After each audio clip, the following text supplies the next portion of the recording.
नमस्कार मित्रांनो, पाठराखीण या मालिकेच्या आजच्या भागामध्ये अगदी मनपूर्वक मी तुमचं स्वागत करते। आजच्या भागामध्ये प्राजक्ता मात्र मामीला आवाज देत असते, परंतु मामी काही दरवाजा उघडत नसते। सगळेजण आता खूप टेन्शनमध्ये येतात आणि मामीला दरवाजा उघडण्यासाठी आता आग्रह करत असतात, परंतु चारुलता काही दरवाजा उघडायला तयारच नसते।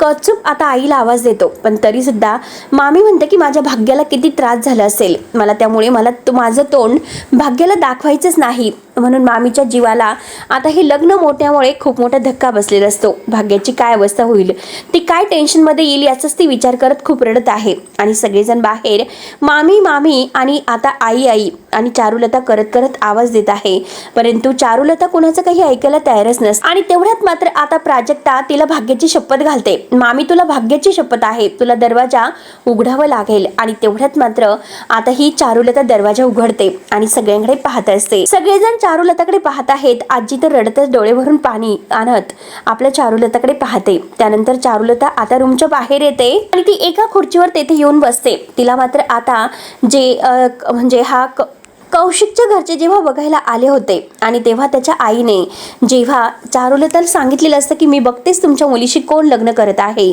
तेव्हा चारुलताने तिला सांगितलेलं असतं की हो, मी तुमच्यापेक्षा अगदी माझ्या मुलीला सुंदर नवरा आणि तुमच्यापेक्षा अगदी प्रॉपर्टीने असा भरपूर असलेला तिला शोधूनच दाखवेल। म्हणून त्या दोघीमध्ये आता जी पैन लागलेली असते ते सगळं काही चारुलताला आठवतं आणि ज्यावेळेस तिला रोहन बघण्यासाठी आलेला आहे ते सर्व क्षण तिला आठवत असतात आणि ती खूप रडत असते, कारण रोहनरावांनी आणि त्यांच्या आईने किती फसवलं। म्हणून तिला आता खूप मोठा विश्वासघात झालेला असतो आणि आपल्या मुलीचं लग्न मोडल्यामुळे एक खूप मोठा धक्का तिला बसलेला असतो आणि ती आपल्या गळ्यातील जो काही हार आहे तर तो काढते आणि खाली फेकून देते। आणि तेवढ्यात प्राजक्ता आता लग्नामध्ये भाग्याच्या लग्नासाठी जी विनवण्या करत आहे ते सगळं काही तिला आठवतं। एक एक प्रकार तिला आठवत, एक एक घडलेली घटना आठवत मात्र ती हातातील बांगड्या वगैरे काढते, त्या सुद्धा फेकून देते आणि कानातील काढून ते सुद्धा फेकून देते, रडत असते।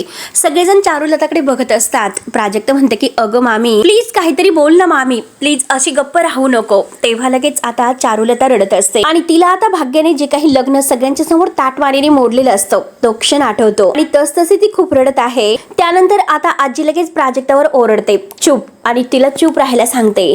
चारुलता रडत आहे तर इकडे आता ही भाग्या नदी किनारी आता त्या समुद्राच्या किनारी येऊन बसलेली आहे, एकटीच आता रडत आहे आणि ते सर्व आठवत ती सुद्धा आता अगदी नाराजच बसलेली असते। तेवढ्यात आरव गाडीतून तेथे येतो, भाग्याला बघतो आणि डायरेक्ट भाग्याच्या हाताला धरून गाडीच्या खाली उतरतो, तिच्या हाताला धरतो आणि तिला गाडीमध्ये बसवतो। आणि आरव मात्र गाडीमध्ये बसून भाग्याला म्हणतो की सॉलिड मुलगी आहे तू खरंच, सरच्या लोकांनी हुंडा मागितला म्हणून मात्र तू डायरेक्ट त्यांना तडकेथोड उत्तर देऊन आता हे लग्नच मोडून टाकलं, खरंच हिंमत लागते, खरंच मानतो मी तुला। आणि हे बघ वेल म्हणजे तुला असं सांगायचं की तुझी गाडी आहे बाई ती इथेच असून दे, मी ती घरी पोहोचवण्याची व्यवस्था करतो, तू माझ्या गाडीतून घरी चल, कारण कसं आहे की तुझ्या घरच्यांना फार टेन्शन आलेलं आहे आणि तेच आता सगळं सर फायदेशीर ठरेल, त्यामुळे तू चल आणि निघूयात का असं तो विचारतो आणि गाडी स्टार्ट करणार। तोच लगेच भाग्या म्हणते की तू गाडी बंद करणार आहेस का, तेव्हा आरव म्हणतो की ठीक आहे ओके मी करतो बंद आणि विचारतो की मी म्युझिक प्ले करू का। तेव्हा लगेच आता भाग्या पाहतच असते तर आरव म्हणतो की कसं आहे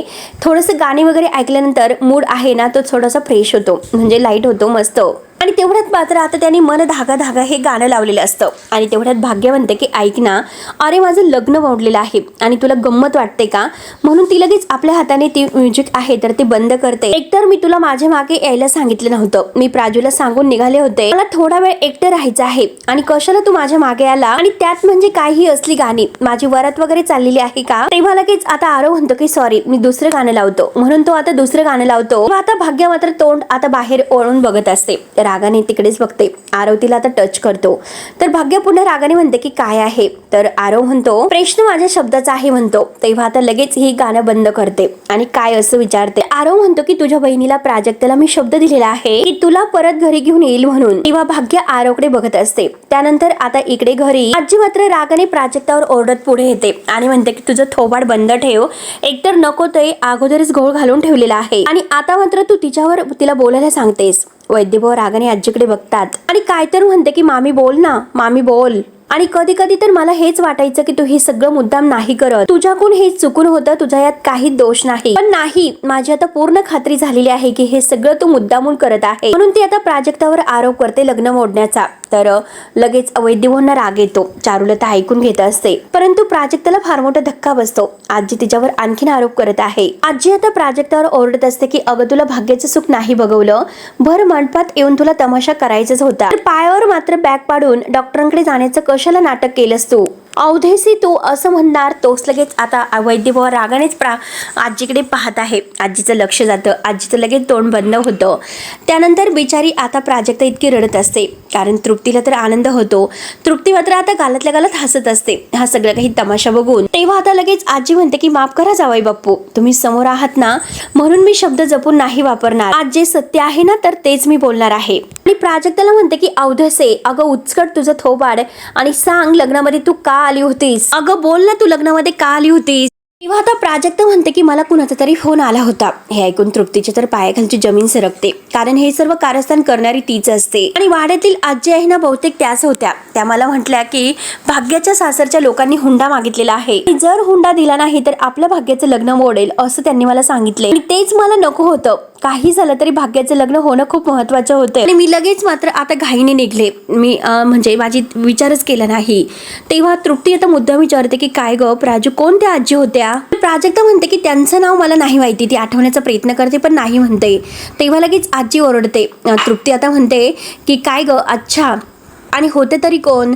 प्राजक्ता नाही म्हणते. तरी सुद्धा आता तृप्ती अच्छा अच्छा करते. तर आता आजी तिच्यावर ओरडते काय अच्छा अच्छा करतेस ग? आणि ही पोरगी खोटं बोलते 100%. 100 वेळा मी तिला सांगितलं की लग्नापासून लांब राहा म्हणून, तरी सुद्धा तू कशाला आली होतीस तेथे? तेवढ्यात मात्र वैद्यभाऊ रागाने विचारतात की सासूबाई एक मिनिट, तुम्ही नक्की काय बोलतात? प्राजूने लग्नाला यायचं नाही म्हणून तिने मुद्दाम पायावर बॅग पाडून घेतली म्हणजे नक्की काय? तेव्हा आता वैद्यभावांच्या समोर चारुलता आणि प्राजक्ताला त्यांनी लग्नाला येऊन न देण्यासाठी आजीने धमकावलेलं असतं. हे सत्य शेवटी बाहेर उघडच होतं. तेव्हा आता प्राजक्ता शांत बसलेली असते. त्यानंतर इकडे आरव भाग्याला समजावतो. हे म्हणतो की हे पक ओके लुकचा मॅडम तुम्ही मला अर्थ समजून सांगतान का, कारण मला नाही कळत. तेव्हा आता भाग्य म्हणते की या क्षणी मला घरी जायचं नाही, तुला कळत नाही का? म्हणून आता आरव पाणी वगैरे पितो आणि भाग्याला म्हणतो की पाणी पिणार का? तेव्हा भाग्य रागाने नाही म्हणते, नकोय मला. आरव म्हणतो की पाण्याला कधी नाही म्हणू नये. तेव्हा भाग्य म्हणते की तू वेडा आहेस का? अरे पाणी द्यायला नाही म्हणायचं असतं, पाणी घ्यायला नाही म्हणू शकतो. आणि प्लीज जरा गप्प बसशील का? मगासपासून सारखी बडबड बडबड सुरू आहे आणि तू गप्प बसणार आहेस का, नाहीतर मी खाली उतरू का, असं रागानेच म्हणते. तेव्हा आरव म्हणतो की ठीक आहे सॉरी. तेव्हा मात्र आता तिला काही व्यवस्थित बसता येत नसतं. तर आरव म्हणतो की हे बघा थांबा, मी ते सीट आहे ते बटन व्यवस्थित करतो. म्हणून तो आता बरोबर तिच्या जवळ येतो एकदम आणि दोघे एकमेकांकडे पाहत असतात. भाग्य लगेच खाली बघते आणि रागाने मात्र त्याच्याकडे बघत असते. तर आरव आता तिच्याकडे बघतो आणि सॉरी असं म्हणून परत तो आता आपल्या सीटवर येऊन बसतो आणि परत म्हणतो की अरे देवा, मी सुद्धा मार खाण्याच्याच गोष्टी करतो, मलाच कळत नाही आणि मी खरंच बावट आहे. I am really sorry, really sorry. तेव्हा आता आरव मात्र आता गाडीमध्ये जे काही आपलं स्टेअरिंग आहे तर त्यावर मारत असतो. तर लगेच मात्र भाग्याला राग येतो, भाग्याला आवाज होत असतो. तेव्हा ती रागानेच म्हणते की अरे काय तुला शांतच बसता येत नाही का? कायम काही ना काही बडबड वगैरे सुरूच असतो, काहीतरी आवाज करतो. म्हणून भाग्य आता खूपच चिडते. आरव पुन्हा तिच्याकडे बघत घाबरतो आणि घाईने तोंडावर बोट ठेवतो आणि तिच्याकडे बघत असतो. त्यानंतर आलोक आता इकडे घरी आपली बाईक सगळं काही दुरुस्ती वगैरे करत असतो. तेवढ्यात अंबिका तेथे येते. अंबिका म्हणते की काय झालं, आज सूर्य कुठून उगवला तेच काही कळत नाही. एरवी म्हणजे कसं की घड्याळाच्या काट्यावर चालणारा आमचा आलोक गेल्या 3 तासापासून आपल्या बाईकला वेळ देतो. तेव्हा आलोक म्हणतो की जो काही वेळ आहे तो माझ्या बाईकला दिलेला आहे. घड्याळात बघून म्हणतो की बरोबर 17 मिनिटात मला आज जावं लागणार आहे, कारण आरव येणार आहे आणि त्याच्याबरोबर अगदी कॅरम खेळण्याचा आमचा प्लॅन आहे. तेव्हा हे ऐकून अंबिका खुशच म्हणते की अरे वा चांगलं आहे तर. आणि काय रे तू आता असंच आतमध्ये जाणार आहे कसं विचारते. म्हणजे कसं, म्हणजे हे ग्रीस ऑइल कुठेही तुझ्या रूम मध्ये लागलं तर नंतर तूच चिडचिड करत बसशील. त्यामुळे जी काही 17 मिनिट आहे तर त्यातील काही वेळ तू फ्रेश होण्यासाठी दे आणि हे सगळं काही मी दुसऱ्याला आवरायला सांगते, तू जा बरं. आलोक लगेच म्हणतो की ठीक आहे आणि तो लगेच आता आतमध्ये निघून येतो. आणि तो आतमध्ये येत असतानाच मात्र आता हे जे काही 2 नोकर आहे ते मात्र आता मोबाईल मध्ये व्हिडिओ बघत असतात आणि ते आता व्हिडिओ बघून इतके हसत असतात एकमेकांशी. आणि तेवढ्यात आता तो दुसरा नोकर आहे तर तो त्याला म्हणतो की अरे लोकांना तर आता कळाले पण आपण किती वर्षापासून पाहतोय. तेव्हा आता आलोक मात्र मोबाईल मध्ये डोकावून बघतो नक्की हे सगळेजण कशावर हसत आहे. आलोकला फारच राग येतो. आलोक लगेच आता त्याची गचंडी धरतो आणि काय बघतात असं विचारतो रागाने त्याची गचंडी धरून. तेव्हा तो माणूस खूपच घाबरतो आणि काही नाही असं करत असतो. तेवढ्यात अंबिका धावतच येते. तेव्हा आता आलोक म्हणतो की खाऊन पिऊन तुम्हाला आता सुखात येथे ठेवलेला आहे आणि तरी सुद्धा आणि जर काही तुम्हाला प्रॉब्लेम वगैरे असेल तर मात्र तुम्ही नोकरी सोडून द्या. येथे राहायला मिळतं, खायला मिळतं आणि पगार सुद्धा घेतात, दिवाळीत बोनस सुद्धा घेतात आणि तरी सुद्धा मात्र काय बडबड करतात. तेव्हा आता तो आलोक मात्र त्याला मारायला धावतो. अंबिका मध्ये येऊन धावते आणि आलोकला धरत असते की आलोक सोड प्लीज, त्यांना सोडून दे. आता आलोक मात्र भयंकर चिडलेला असतो, त्यांना आता मारत असतो. अंबिका त्याला बाजूला करते. ते जे काही दोन नोकर आहेत ते खूपच घाबरते सुद्धा. आलोक त्याला धमकावतो की तुझे हे दात मी तोडेल आणि तुझ्या थोबाडाला लावेल, तेव्हा कुठे तुझी अक्कल ठिकाण्यावर येईल. म्हणून आता त्या नोकराला तो खूप काही बोलतो आणि धमकावतो. अंबिका धावतच त्याला म्हणते की अरे शांत हो आलोक तू. आणि आलोक मात्र आता काही ऐकायला तयारच नसतो. तो मात्र त्याच्यावर धावून जात असतो, गद्दार म्हणत असतो. अंबिका मात्र त्यांच्यावर ओरडते की तुम्ही जा इथून. दोघेही आता पटकन अगदी लवकरच तिथून धावून निघून जातात, इतके घाबरलेले असतात. तेव्हा अंबिका आलोकला म्हणते की अरे तू शांत हो बरं तू. आणि हे बघ आता आरव येणार आहे, तुला त्याच्याबरोबर खेळायचं आहे ना. अंबिका सुद्धा आता खूप घाबरलेली असते आलोकचा तो रुद्रावतार बघून, पण तरी सुद्धा आता ती स्वतःला आवरत त्याला समजवण्याचा प्रयत्न करत आहे, शांत करण्याचा प्रयत्न करत आहे आणि म्हणते की जा, अगदी वेळ कमी आहे, लवकरात लवकर फ्रेश हो. त्यानंतर आलोक आतमध्ये रागानेच निघून जातो. अंबिका खूप घाबरलेली असते. तर इकडे आरवने अजूनपर्यंत तोंडावर बोट ठेवलेलं असतं आणि तो भाग्यकडे बघत आता काहीतरी बडबड करत असतो तोंडावर बोट ठेवूनच. आणि तो भाग्याला म्हणतो की कसं आहे की मी जर शांत बसलो मला राहवत नसतं, कारण तो माझा जेन्युइनली प्रॉब्लेमच आहे. कारण मी कसं आहे की एका जागी शांत बसूच शकत नाही आणि त्यामुळे मला आता काहीतरी करावंसंच वाटतं. तेव्हा लगेच आता भाग्य त्याला म्हणते आणि ती मात्र आता म्युझिक त्याला ऑन करायला सांगते. तेव्हा लगेच आता हा आरव विचारतो की नक्की, तर भाग्य म्हणते की हो. आणि तेव्हा तो आपला हात ठेवणार बटनवर. तेवढ्यात लगेच आता भाग्य त्याचा हात धरते आणि म्हणते की पण एक गोष्ट लक्षात ठेव, मला घरी जायचं नाही. आणि म्हणतो की असं कसं होईल, शेवटी सगळं काही तुझ्या मनासारखंच होणार आहे, तुझ्या मनाविरुद्ध मी काहीच करणार नाही. तेव्हा आता भाग्य म्हणते की माझ्या मनाजोगतं जर व्हायचं असतं तर माझं लग्न करून आता मी सासरी असते. तेव्हा मात्र आता आरव तिच्याकडे पाहत असतो. तर भाग्य त्याच्याकडे बघते आणि म्हणते की हा लुक मात्र तू देऊ नकोस. तेव्हा आरव म्हणतो की वा, तू लुक दिला तर ते चालतं आणि जर मी दिला तर तुला प्रॉब्लेम होतो आणि हे मात्र चांगलं आहे. तेव्हा भाग्य लगेच त्याचा गालाला हात लावते आणि म्हणते की तुला जे काही लुक द्यायचा आहे ना तो समोर दे. आणि तेवढ्यात आरव म्हणतो की मॅडम तुम्ही माझी मान अशी पकडून ठेवू नका, मला इकडचं बघता येत नाही, नाहीतर आपला ऍक्सिडेंट होईल. तेव्हा भाग्य म्हणते की का तुला गाडी व्यवस्थित चालवता येत नाही का. तेव्हा आरव म्हणतो की एक्सक्यूज मी, तुम्ही माझ्या ड्रायव्हिंग स्किलवर डाऊट घेऊ नका. मी तुम्हाला सांगतो की माझं आयुष्य आणि माझ्या गाडीचं स्टेअरिंग व्हील ते मला माझ्या हातामध्येच लागतं, हे लक्षात ठेवा. तेव्हा लगेच भाग्य म्हणते की आला मोठा, तर आरव म्हणतो की आली छोटी. आणि भाग्य त्याच्याकडे बघून छान असे स्माइल करत असते. जेव्हा आरव तिच्याकडे बघतो तेव्हा लगेच मात्र ती स्माइल आपली लगेच अगदी वेगळा काही चेहरा करते. किंतु आरवने बघितलेलं असतं. तेव्हा तो विचारतो की तुम्ही आता हसलात ना. तर भाग्य पुन्हा रागाने नाही असं म्हणते. आरव म्हणतो की कम ऑन, परत तुम्ही स्माइल करा, खूपच छान वाटते आणि तुम्ही नक्कीच थोडं हसलात. तेव्हा भाग्य नाही करत असते. तेव्हा आता भाग्य परत हसते आणि तेव्हा आता लगेच आरव म्हणतो की हे बघितलं का हसलात ना, आणि चला आता सीट बेल्ट लावा. आता भाग्य मात्र सीट बेल्ट वगैरे लावते आणि आरवकडे बघत असते. आरवचं लक्ष तिच्याकडेच असतं. त्यानंतर आता तो तिला गाडीतून घरी घेऊन येत असतो. तर इकडे आता घरी चारुलता आपल्या डोक्यात मारू घेत असते आणि खूप रडत असते, कारण तिला तो पुन्हा लग्न मोडलेला क्षण सारखा आठवत असतो आणि ती रडत आहे. सगळ्यांना मात्र आता चारुलताला होणारा त्रास आहे तो काही बघवत नसतो. सगळेजण आता स्तब्ध उभे आहेत आणि चारुलता मात्र आता इतकी रडत म्हणते की माझ्या भाग्याचं सगळं काही आयुष्य उद्ध्वस्त झालं आणि मोठमोठ्याने रडायला सुरुवात करते. माझ्या भाग्याने किती मोठी स्वप्न बघितली होती, सगळं काही आनंदात होत होतं आणि तिच्याच अगदी नशिबात हे असं का होत असेल. मंगला अष्टक सुरू झाली आणि शेवटी लग्न मोडलं म्हणून चारुलता रडत आहे. तृप्तीला मात्र काही फरक पडत नसतो, परंतु सगळ्यांना वाईट वाटतं. स्वतःच्याच लग्नामध्ये इतका मोठा अपमान आणि स्वतःच्याच हाताने तिला मंडोळ्या काढाव्या लागल्यात. खरंच माझ्या लेकीचं सुख कुणाला तरी बघवत नाही असं म्हणते. तेव्हा आता प्राजक्ताला टोमणे मारत असते. तर वैद्यभाऊंना राग येतो. वैद्यभाऊ म्हणतात की तुम्ही सगळे हे काय बोलतात, मला कोणी हे सर्व सांगताल का. चारू तू तरी सांगशील का. तेवढ्यात चारुलता आता उभी राहते. रागाने वैद्यभाऊंच्या समोर येऊन म्हणते की तुम्हाला तर खूपच आनंद होत असेल, पेढे वाटतं का पेढे. तेव्हा वैद्यभाऊ चारूला म्हणतात की चारू तू काय बोलतेस, आणि रागानेच वैद्यभाऊ तिला भडकून विचारतात. तेव्हा आता चारुलता म्हणते की की मी कुठे काही चुकीचं बोलते आणि तुम्हाला तर खूप अभिमान वाटत असेल स्वतःचा. आपल्या लेकीचं जे काही व्हायचं असेल ते होऊन दे. बहिणीला दिलेलं जे काही वचन आहे ते पूर्ण केलं त्याचा मात्र तुम्हाला खूप अभिमान वाटत असेल. आणि जेव्हापासून तुम्ही तुमच्या बहिणीची मुलगी या घरात घेऊन आलात तेव्हापासून तुम्ही मला हेच सांगत आलात, प्राजक्तामध्ये आणि भाग्यामध्ये कोणताही फरक करायचा नाही. प्राजक्ता आणि भाग्य आपल्या पोटच्या मुलीसारखं असल्यासारखं आपल्या खरंच वाढवायचं. प्राजक्ता आणि भाग्य हे दोघींना सारखंच प्रेम द्यायचं. आता हे सर्व ऐकून बिचारी प्राजक्ता रडत असते, कारण तिच्यावरून आता मामाला बोलणे खावे लागतात. चारुलता मात्र वैद्यवरांना म्हणते की झालं, तुमचं समाधान शेवटी झालंच असेल. आणि आज मात्र सगळ्या जगाने सांगितलं की प्राजक्ता आणि मात्र भाग्या एकसारख्या नाही असू शकत. तिच्या रूपात इतकी ताकद आहे की ऐन मांडपात मध्ये तिने माझ्या मुलीचं लग्न मोडलं. ऐकलत ना सुवर्णताई काय म्हणाल्या, माझी भाग्य कोळसा आहे म्हणून रडत असते आणि प्राजक्ताकडे बघते. आणि ही हिरा असं आता प्राजक्ताकडे बघत तिला म्हणत असते. आणि निवांतपणे आता तुम्ही हिच्या लग्नाची तयारी करा, हिच्यासाठी मुलं बघा. तिचं काय, तिला कोणीही पसंत करेल, कारण ती माझ्या भाग्यासारखी नाही. आणि आता मात्र तुम्ही काही करायला मोकळे आहात. माझ्या भाग्याचं काय, तिचं लग्नच होणार नाही म्हणून ती खूप रडत असते. बिचाऱ्या प्राजक्ताला वाईट वाटतं. तेव्हा आता चारुलता काही बोलायची थांबत नसते. लग्न मोडलेल्या मुलीला कोण स्वीकारेल? तुम्ही आणि तुमची भाची मस्त सुखात राहा. मी माझ्या भाग्याला घेऊन कुठेतरी लांब निघून जाते. आणि तशीही ती कुठे गेली काय माहिती, म्हणून आता चारुलता रडत असते. बिचाऱ्या प्राजक्ताला खूप वाईट वाटतं, ती सुद्धा रडत आहे.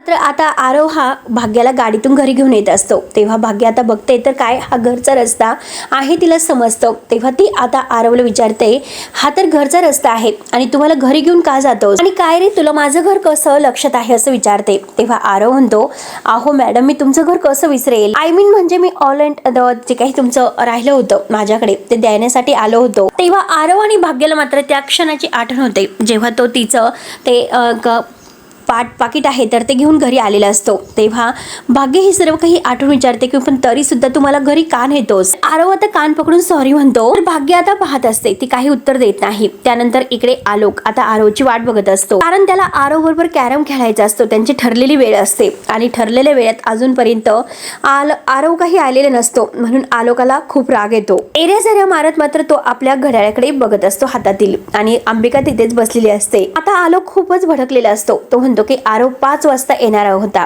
परंतु आता 5:30 वाजले तरी सुद्धा अजून त्याचा तपास नाही. आणि त्याला यायचंच नव्हतं तर त्याने मला कशाला सांगायचं होतं? काय गरज होती त्याला हे सर्व करण्याची? आणि लोक मात्र वेळ देतात तर ती पाळत का नसेल? नॉनसेन्स कुठला? तेव्हा अंबिका त्याला समजावते की अरे, पावसा पाण्याचे दिवस आहे, त्यामुळे थोडासा उशीर होतो आणि सगळेजण थोडेसे तुझ्या घड्याळाच्या काटेप्रमाणे चालणार आहेत का? त्यावर आता आलोक लगेच म्हणतो की प्रश्न फक्त वेळेचा नाही, शब्दाचा सुद्धा आहे. त्याने मला शब्द दिलेला आहे, मग शब्द महत्वाचा आहे किंवा नाही सांगतो? आहे ना काकू, आहे ना काकू, आहे ना असं विचारतो. तेव्हा आता काकू म्हणते की हो आहे आहे. तर आलोक म्हणतो की मग त्याने मला शब्द का दिला? त्यावरती अंबिका त्याला म्हणते की अरे तू चिडू नको, जरा शांत राहा. अरे हे बघ, तुला खेळायचंच आहे ना, मग मी तुझ्या सोबत इथे बसते, आपण दोघं खेळूयात. तेव्हा आलोक म्हणतो की काही गरज नाही, कारण त्याने मला शब्द दिला होता आणि माझ्या शब्दापेक्षा त्याला ती भित्री भागूबाई आहे ना, तर तिच्या बहिणीच्या लग्नाला जाणं ते त्याला जास्त महत्वाचं वाटत होतं. आणि ती भित्री भागूबाई. तेव्हा अंबिका म्हणते की आलोक जरा ऐकशील का?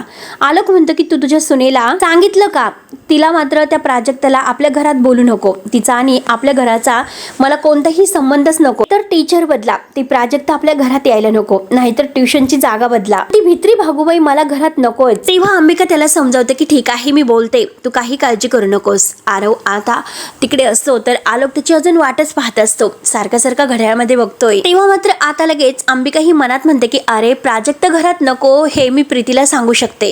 अरे पण तुझ्या आईचं काय, त्यांना कोण सांगणार आणि कोण समजवणार की आलोकला मात्र प्राजक्ता या घरात नकोय म्हणून अंबिका स्वतःच विचार करत आहे. त्यानंतर इकडे आता ह्या वैद्यभुवांच्या घरामध्ये आता प्राजक्ता मात्र मामीला शांत राहायला सांगते, तिला पाणी वगैरे प्यायला देते. प्राजक्ता मात्र आता लंगडत चारुलताच्या समोर पाणी देत असते, परंतु चारुलता काही पाणी घेत नसते आणि तेवढ्यात तृप्ती म्हणते की बराच वेळ झाला, भाग्य एव्हाना यायला हवी होती. प्राजक्ता मामीला म्हणते की पाणी घे. चारुलता हातामध्ये ग्लास घेते आणि रागाने टेबलवर ठेवून देते. तेव्हा वैद्यभाऊ कौस्तुभला विचारतात की भाग्या कुठे गेलेली आहे? तेव्हा कौस्तुभ म्हणतो की मला माहिती नाही, कारण तिने बाईकची चावी माझ्याकडून घेतली आणि ती काही न सांगता निघून गेली. प्राजक्ता म्हणते की तिला स्वतःसाठी वेळ हवा आहे म्हणून ती गेलेली आहे. मामा तुम्ही काळजी करू नका, ती मला सांगून गेलेली आहे. तेवढ्यात आजी लगेच तोऱ्यात विचारते, तिने सांगितलं आणि तू लगेच ऐकलंस का? अगं तू बहीण आहेस की कोण आहे? तू असं कसं तिला जाऊन दिलं, ते पण या अवस्थेवर? एकतर तिचं लग्न मोडलं तर मोडलं आणि आता मात्र तिच्या जीवावर सुद्धा उठलीस. बिचारी प्राजक्ताच्या डोळ्यात पाणी पाणी असतं आणि ती म्हणते की आई आजी अगं असं कसं बोलतेस तू. तेवढ्यात मात्र आता ही रागाने म्हणते की काय ग मी काय चुकीचं बोललेस आणि सकाळी जेव्हा रुखवत पडला तेव्हा मी तुला काय बोलले होते, तू जोडणारी नाहीस तर तोडणारी आहे. म्हणून आता सगळे काही आरोप प्राजक्तावरच होत असतात आणि आजी मात्र सगळ्यांच्या समोर म्हणते की काय प्राजक्ता मी बरोबरच बोलले होते ना आणि शेवटी तू तेच केलं. तेव्हा प्राजक्ता बिचारीला आणखीन डोळ्यात पाणी येते. तिचं मन फार दुखावलेलं गेलं असतं पण तरी सुद्धा ती आपल्या मनाचा विचार करत नाही. मोठेपणाने ती आता सगळ्यांना समजवण्याचा प्रयत्न करते तरी सुद्धा आजी तिच्यावर आरोप करतच असते. या गोष्टीचा वैद्यमोहनला फार राग येत असतो आणि तेवढ्यात आता ही भामटी तृप्ती आहे तर ती म्हणते की मला तर असं वाटलं की खरंच सकाळी रुखवत तुटला त्यामुळेच मात्र इतका मोठा अपशकुन घडलेला आहे आणि आई आजी मी तुम्हाला सकाळीच म्हणाले होते. तेव्हा आजी लगेच रागाने तृप्तीला म्हणते की चोंबडे अगं तू तर गप्पच राहा. आणि आजीला मात्र आता भाग्याची काळजी वाटते. ती म्हणते की पण भाग्या कुठे गेली आपल्याला कसं कळणार बरं. आता प्राजक्ता सगळ्यांच्या समोर म्हणते की मी तिला घेऊन येते आणि माझं ती नक्की ऐकेल. आणि तेवढ्यात आजी पुन्हा आता प्राजक्तावर ओरडते की हो आजपर्यंत मात्र तिने तुझंच ऐकलं आणि आपले आयुष्य उद्ध्वस्त करून टाकलं तरी सुद्धा मात्र आता प्राजक्ता हे सर्व सहन करते. वैद्यमोहनला मात्र आजीचा बोलण्याचा फारच राग येत असतो पण बिचारी प्राजक्ता सगळं काही अगदी मान खाली घालून ऐकून घेते. कौतुकला सुद्धा आता हे आजीचं बोलणं काही पसंत नसतं. बिचारी तृप्ती आता मात्र तिला तर आनंदच होत असतो. ती मात्र हसत असते कारण हे सगळं काही करणारी तीच असते आणि शेवटी याचा परिणाम याचे जे काही आता हे आरोप आहे तर ते बिचाऱ्या प्राजक्तावर होत असतात. प्राजक्ता आता खाली मान घालून रडत असते. वैद्यमोहनला आता वाईट वाटतं तरी सुद्धा आजीकडे ते रागाने बघत असतात. एकही शब्द आता चारुलतासाठी बोलत नाही, शांत बसतात आणि शेवटी मित्रांनो हा भाग येथे संपतो. पुढील भागामध्ये आरव मात्र आता घरी आलेला असतो आणि आलोक जरा रागावलेलेच असतो पण तरी सुद्धा ते कॅरम खेळत असतात आणि आरव त्याला सांगत असतो की हे बघ अरे ती बिचारी प्राजक्ता आहे ना तिच्या बहिणीच्या लग्नामध्ये खूप मोठा प्रॉब्लेम झाला आणि लग्नामध्ये लोकांनी हुंडा मागितला म्हणून तिने तिथेच लग्न मोडलं. आता हे ऐकून मात्र आलोकला खूपच राग येतो. आलोक लगेच आता जोरात ते कॅरम खेळण्याचं जे काही आहे ते सगळं काही ढकलून फेकून देतो आणि अगदी रागाने तो आरवकडे बघतोय. आलोक मात्र आता इतका चिडलेला असतो आणि तो म्हणतो की तुम्ही सगळेजण असंच वागतात आणि मला चिडायला भाग पाडतात आणि तुम्हाला सगळ्यांना असंच वाटतं की आलोक मात्र असंच आहे, तुम्ही सगळेजण मलाच दोषी ठरवतात. त्यानंतर आता जेव्हा भाग्य घरी आलेली असते तर प्राजक्ता आता तिला म्हणते की हे बघ मी कायम तुला नेहमी हेच म्हणायचे की मी तुझी पाठराखील असेल, तुझ्या सोबत असेल. आता मात्र नाही, मी तुझ्या पाठीशी नसेल. आता मात्र मी तुझ्या एक पाऊल पुढे असेल. जगाशी लढायला मी तुझ्यासाठी तयार असेल, ते पण पुढे. तेव्हा भाग्य रडतच आता प्राजक्ताकडे पाहत असते. दोघी घट्ट एकमेकींना मिठी मारतात आणि पुन्हा खुश होत एकत्र येतात. तेव्हा मित्रांनो आता प्राजक्ता पुढे राहून मात्र आता पाठराखणीचं जे काही कर्तव्य आहे ते कसं पार पडते आणि शेवटी आता आरव सूर्यवंशी यांच्याशी मात्र आता भाग्याचं लग्न करून ती स्वतः आलोकशी लग्नाला कशी तयार होते हे बघणं आता खूप इंटरेस्टिंग ठरणार आहे. तेव्हा मित्रांनो पुढे नक्की काय होतं बघायला विसरू नका. तोपर्यंत धन्यवाद.